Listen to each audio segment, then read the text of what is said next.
waste time, let us answer this. Based on the given illustration, I see here. Okay, give me one pair of parallel lines. Marquez. Okay, very good. Okay, the parallel lines are line X and line Y. And what is the transversal? Coronel. Okay, the line W is our transversal. Okay, the name of the angles formed by parallel lines cut by transversal or angle A, B, C, D, E, F, G, and H. Tandaan na yung angle we can name it using 4 method. Una, yung mga number kanina. Pangalawa, pwedeng mga small letter na dapat nasa loob, anak.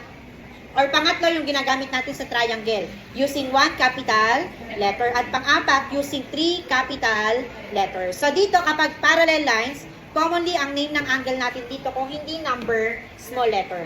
Do you understand? Now, using this illustration, let us name the following. Number 1, give me one pair of alternate interior angles.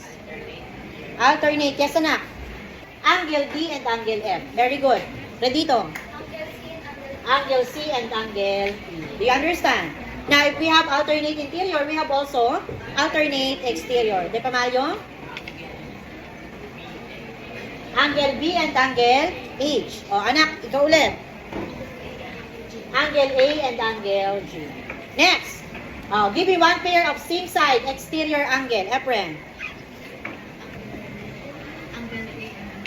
Angle A and angle H. Very good. Angle A and angle H. Milan?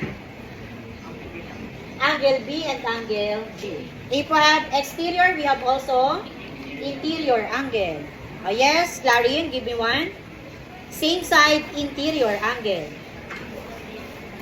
Angle B and angle E. Next, Peralta. Okay, next. Corresponding angle. Ano yung corresponding? Isang nasa loob, isang nasa labas, parehas ng side, pero hindi magkatabi. Give me one pair, anak. A and very good. So, angle A and angle E. CE ay interior, CA ay exterior. Parehas po bang nasa left? Yes. Magkatabi po ba? Hindi. So, that is corresponding angle. So, another, yes? Angle B and angle F. Periabras?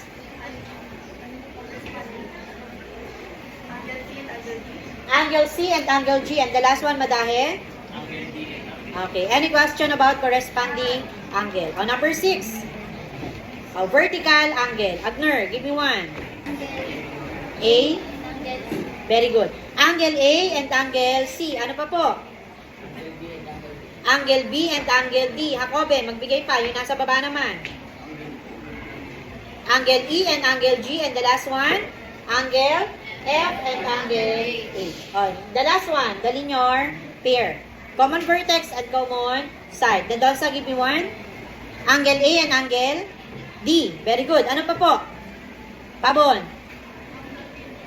Angle B and angle C. Ano pa po? Angle E and angle H. Haula? Angle H and angle G. Ocho Torena? Angle G and angle F, mas ba? Angle F and angle E. Okay, any question? Ilan ang linear pair natin, anak? 8. Yan yung pinakamarami. Ha? Okay, so any question?